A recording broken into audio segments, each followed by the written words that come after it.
Stop wasting your time. I'm going to tell you today the secrets of the golf swing. Before we get into today's video, quickly, we still have chance, or should I say you still have chance, to win the Garmin S62 courtesy of American Golf. Now, it's so simple. All you've got to do is number one, be a subscriber on my channel. Number two, make sure you subscribe to American Golf. And number three, comment on this video, followed down below. Now, the winner will be announced this evening, live on YouTube, 7 PM. So after lockdown, we've all got into a situation where golf hasn't become very competitive. We're playing with our friends, it's all very social. But how can you actually train so when we come out of lockdown golf and back into what will be normal golf and competitions, how can you make that the best for you?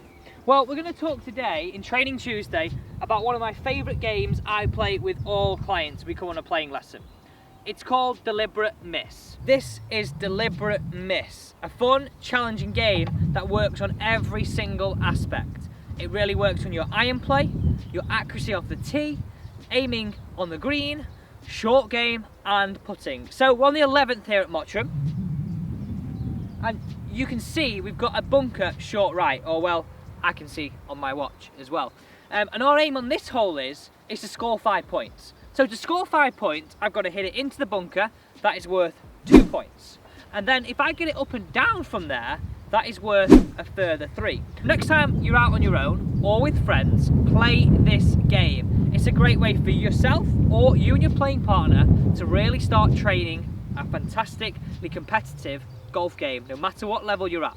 So 11th here, I'm going to aim towards this bunker, 2 points if I score. 149 to the front, so roughly about 149 to the bunker. Right, can I get it in? Wind off the left. Oh, absolutely nutted it. Ah, we've only gone and done it. We've only gone and done it. Now, you might be wondering, Alex, well, why are you aiming towards bunkers? Why are you doing that? What benefit does that have for your iron play? Well, it's simple. If you're aiming towards a bunker, which in general on most golf courses, I know in Manchester around here, depending on where you play, the bunkers are a lot smaller than the green. So if you can hone your skills on aiming towards that small target, you're training your iron play. Now, if you're doing it on a par 4, you've got to be accurate off the tee to give you a chance of getting it into the bunker. So if you can hit it into a bunker which is much smaller, when you come to a medal round or your next competitive round of golf, and you're aiming towards a green, it then becomes so easy. It's all about training harder than it is. Stage 1 complete. Ball into the bunker. That's 2 points. Now it's time to get this up and down for a further 3. So you can see here, if I missed the bunker but was round the green, I then got to rely on my short game to get the further 3 points. To get the maximum points, we've got to get every single stage right. So it's a great way of 1, being fun, 2, training your game, and like I said, in lockdown when we've not got anything that's really competitive, it's a great way to make golf competitive with your friends. 2 points, we're in the bunker. Now time to test the sand skills and get it up and down for the further 3.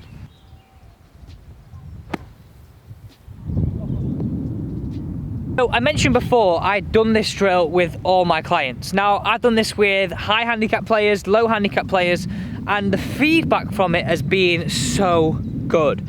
It's a great way of something that I do for a playing lesson, not just to see what their course management like, but how they react to certain situations. Because we always find, when we're practicing our golf, it's usually a closed environment, so we're on the driving range, on the same mat, ball after ball to the same target. This way, it's totally different every single time, and it's fun. What more could you want? Oh, and I didn't mention as well, you can start working on routine. On long game, short game, putting. Right, no pressure. This is for the final 3 points.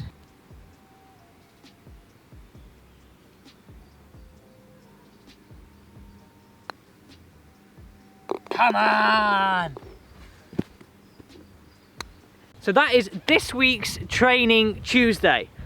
I hope you enjoyed it, because I certainly enjoyed doing that game myself, using it with clients, and now you know exactly how to prepare for competitive golf straight out of lockdown. Because I know a lot of people have been saying to me, Alex, I'm finding golf a little bit boring now, I'm used to that competitive edge, playing with friends, doing it with other people, and we don't quite have that. Well, this is 1, going to be competitive, it's going to be 2, develop actually some skills in your game, and 3, it's going to develop all-round course management skills.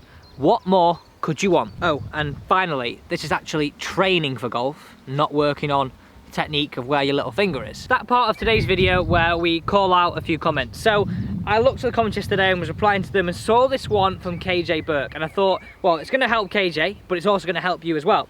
It says, great advice, we'll try this on Wednesday's game. Do you have any tips on getting a consistent reach to the golf ball? Sometimes I'm feeling as though I'm stretching, and sometimes I feel as though I'm too close. Well, I can sort you out, KJ, and obviously I can help you too. So let's talk about how we're going to stand to the golf ball. We're going to talk about it simply just with the 7-iron to begin with. First off, we're going to have our stance just wide of shoulder width apart, or just on shoulder width apart.